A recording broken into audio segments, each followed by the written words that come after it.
அனைவருக்கும் வணக்கம். படப்பை ஏ ஜெகதீசன் பேசுகிறேன். இதுவரைக்கும் நம்ம சேனலை சப்ஸ்கிரைப் பண்ணாதவங்க மட்டும் சப்ஸ்கிரைப் பண்ணுங்க. அப்படியே பக்கத்தில் உள்ள பெல் பட்டனை டச் பண்ணிடுங்க. இப்போ நான் சொல்ல போகிற கருத்தினுடைய தலைப்பு வாயால் வந்த வினை. பொதுவாக சொல்லுவாங்க, வாயை வச்சுன்னு சும்மா நினைப்பார். இப்படி சொல்கிறது உண்டு. அது எப்படி வாயை வச்சு சும்மா இருக்க முடியும்? ஒன்று வாயால் பேசணும், இல்லைன்னா வாயால் சாப்பிடணும். இந்த ரெண்டில் எதனா ஒன்று செய்யத்தான் நம்முடைய வழக்கம். ஆனால் பெரியவங்க என்ன சொல்கிறாங்கன்னா, பேச்சையும் குறைத்துக்கொள், சாப்பாட்டையும் குறைத்துக்கொள். அப்போ தான் உங்கள் உடம்பு நல்லா இருக்கும், உங்கள் மனசு நல்லா இருக்கும். அவங்க சொல்கிற அறிவுரை. ஒரு பழமொழி, அதாவது மனிதனுக்கு இரண்டு வகையான பலகீனங்கள்.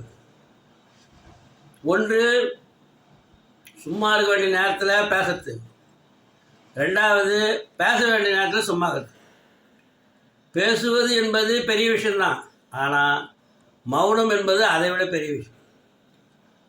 இதை விவரமாக விளக்கிறதுக்கு ஒரு கதை சொல்கிறேன்.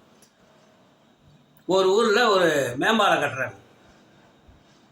கட்டி முடிச்சதும் ஒரு பெரிய விழா ஏற்பாடு பண்ணணும்னு முடிவு பண்ணுறாங்க.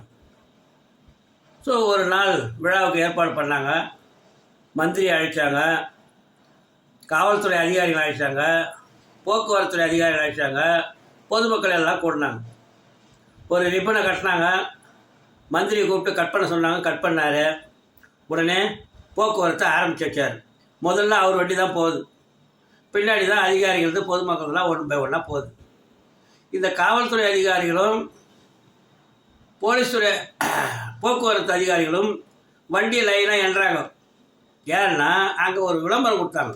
என்ன விளம்பரம்னா, எந்த வண்டி 100வது வருதோ, 1 2 எண்ணுவாங்க, 100வது வந்து சேர்கிற வண்டிக்கு 15,000 ரூபா பரிசு ரொக்கம். அதே மாதிரி என்றாங்க 1 2 3. கரெக்டாக 100வது வண்டி வந்துச்சுங்க. இதாங்க அதான் 100 நிறுத்தினாங்க. எப்பா வெளியே வாப்பா. வெளியே வந்தான். இந்தாப்பா உனக்கு பரிசு விழுந்துக்குது, வாங்கிக்கலாம். ஒரு அதிகாரி கேட்டான். கையை தட்டினாங்கல்லாம். ஒரு அதிகாரி கேட்டான், ஏப்பா அந்த பணத்தை வச்சு முதல்ல என்ன செய்ய போகிற? அழகாக சொன்னான், முதல்ல ஒரு லைசன்ஸ் வாங்கிடுங்க, டிரைவிங் லைசன்ஸ் சொன்னான். அதிகாரி ஒரு மாதிரி ஆகிட்டார். அப்போ இவன் வந்து டிரைவிங் லைசன்ஸ்லாம் தான் ஓட்டின்னு வந்தானோ. இந்த கார் உள்ள உட்காந்து அவருடைய மனைவி பார்த்தா, புருஷனை காப்பாற்றாச்சு. அவன் என்ன பண்ணா, வாயை திறந்து, ஐயா இவர் சொல்கிறது நம்பாதீங்க, இவர் எப்பவுமே குடிச்சிட்டு இருந்தாருன்னா இப்படி தான் பேசுவார்.